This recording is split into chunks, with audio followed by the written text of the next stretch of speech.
এই মানুষগুলিকে আমি আল্লাহ কুন ফায়াকুন বইলা বানাই না। আসমান আল্লাহ বানাইছে কুন ফায়াকুন বইলা, জমিন আল্লাহ বানাইছে কুন ফায়াকুন বইলা, ফেরেশতাদেরকে আল্লাহ বানাইছেন কুন ফায়াকুন বইলা। কিন্তু আমাকে আপনাকে আল্লাহ পাক কুন ফায়াকুন বইলা বানায় নাই। আমাকে আপনাকে যখন আল্লাহ বানাইছে, খালাকতু বিয়াদাইয়া, আল্লাহ বলে আমি আমার হাত দিয়া বান্দা বান্দিরে বানাইছি। কারণ এই চেহারার ভিতরে এত দামি কপাল, এই কপাল দিয়া বান্দা আমার কুদরতি কদমে সেজদা দিবে। এই কপালের এত দাম, এই কপালটার এত দাম। এই কপাল কুন ফায়াকুন বললে হয় না, এই কপাল ফেরেশতাদের হাতে বানাইলে হয় না। এই কপালটা আমি আল্লাহ নিজের হাতে বানাইছি। জোরে কোন সুবহানাল্লাহ। এ জমিন, কেন আমি আল্লাহ এত কিছু দেখার পরও ধরি না জানোনি?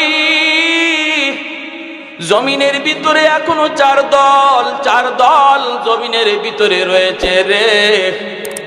লাউলা মাশাইখ রুক্কা ওয়াশবাবু খুশা ওয়াল আতফালু রুদ্দা ওয়াল আনআমু রুদ্দা লাজআলতুস সামাআ হাদিদা ওয়াল আরদা খাফসাফা ওয়াত তুরাবা রামাদা ওয়ামা আনজালতু মিনাস সামাই কাতরা ওয়ামা আমবাততু মিনাল আরদি নাবাতা বাল আনজালতু আলাইকুমুল আযাবা সাব্বা। আল্লাহ পাক রব্বুল আলামিন বলে, এখনো জমিনের ভিতরে কিছু আমার বৃদ্ধ বান্দা বান্দি রয়েছে। এই বৃদ্ধ বান্দা বান্দিগুলি সাদা চুল, সাদা দাড়ি, কোমরে তার ব্যথা, হাঁটুতে তার ব্যথা, সেজদায় গেলে তার কষ্ট হয়। এরপরেও আমার বান্দা আমার বান্দি কষ্ট করে করে আমার কদমে যখন সেজদা দেয়, তাদের সেজদার দিকে তাকাইলে জমিনের প্রতি মায়া লেগে যায়।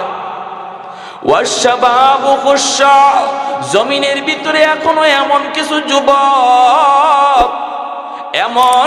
যুবক রয়েছে। আল্লাহ পাক বলে, তারা যৌবনের পাগলামি করে না, গুনার কাজে যায় না। যৌবনকালে তারে মসজিদে পাওয়া যায়, যৌবনকালে ভালো কাজে তাকে দেখা যায়, যৌবনকালেই তার মাথায় টুপি পাওয়া যায়, যৌবনকালে তার মুখে নবীর সুন্নত দাড়ি দেখা যায়, যৌবনকালেই যুবক উলামায়ে কেরামের সাথে সম্পর্ক রাখে, যৌবনকালটা তার কোরআনের সাথে কাটে। রব্বুল আলামিন কয়, অথচ তার যৌবনের চাহিদা ছিল গুনাহ করা, যৌবনের চাহিদা ছিল তার গান বাজনায় যাওয়া। আরো 10টা যুবক গানের দিকে দৌড়ায়, আরো 10টা যুবক জিনা ব্যভিচারের দিকে দৌড়ায়, হারাম প্রেম ভালোবাসার নাপাক জায়গার দিকে দৌড়ায়। কিন্তু এখনো জমিনে এমন কিছু যুবক পাওয়া যায় যারা নাপাক কাজে যায় না, যারা নাপাক কাজে যায় না। আমি আল্লাহর ভয় অন্তরে নিয়ে আমাকে সেজদা দেয়। ওই যুবকের সেজদার দিকে তাকাইলে জমিনের প্রতি আমার মায়া লেগে যায়।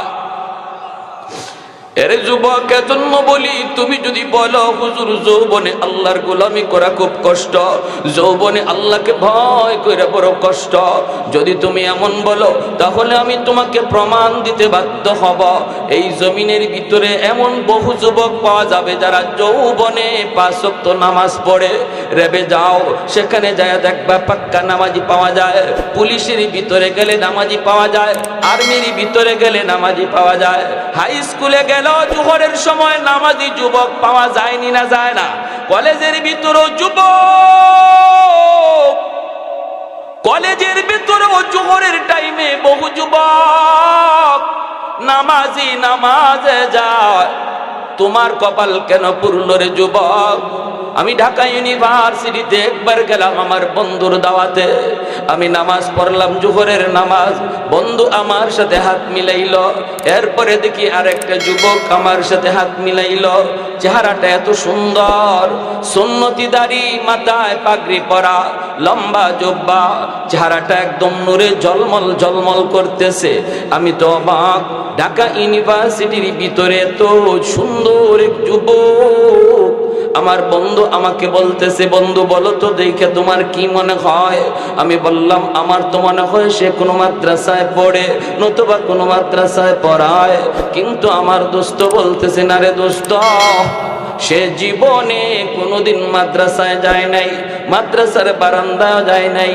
শিশুকাল থেকে স্কুল থেকে লেখাপড়া করে এই পর্যন্ত এসেছে, জন্মদারিটা পর্যন্ত এখনো কোনোদিন ফালায় নাই। আমি যুবককে দেখা বুকে টান দিয়ে নিলাম। আমার দোস্ত বলতেছে, দোস্ত শুধু এই নয়, এই নয়, এমন নয়, ঢাকা ইউনিভার্সিটির সবচেয়ে ক্লাস 1 ক্লাস ছাত্র হলো সে। ইংলিশে অনার্স ফার্স্ট ক্লাস পাস হয়েছে। এমনকি ইউনিভার্সিটির সমস্ত শিক্ষকরা তারে চিনে।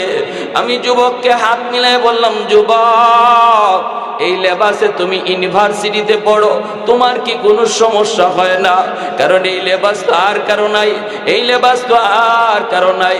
যুবক চোখের পানিটা চাইরা কই, হুজুর একটু দোয়া চাই, দোয়া চাই। আমার ডাক্তার হওয়া বড় পরিচয় নয়, ইঞ্জিনিয়ার হওয়া আমার বড় পরিচয় নয়। আমি জানি আমার সবচেয়ে বড় পরিচয় হলো আমি মুসলমানের সন্তান। আমার মুসলমানি যেন কোনো ক্ষতি না হয়। আমার ক্লাসমেট ছাত্ররা আমাকে সালাম দেয়, এমনকি ইউনিভার্সিটির মেয়েরা যারা আছে, যারা আমার সহপাঠী, তারাও আমাকে দেখলে মাথায় কাপড় দিয়া দেয়, আমাকে সবাই শ্রদ্ধা করে। এমনকি আমার উস্তাদগণ আমারে সবচেয়ে বেশি মায়া করে। যদি যুবক তুমি বলো যৌবনে এত কিছু পারা যায় না, তাহলে আমি বলবো ওই যুবক যদি পারলো, তুমি কেন পারবা না?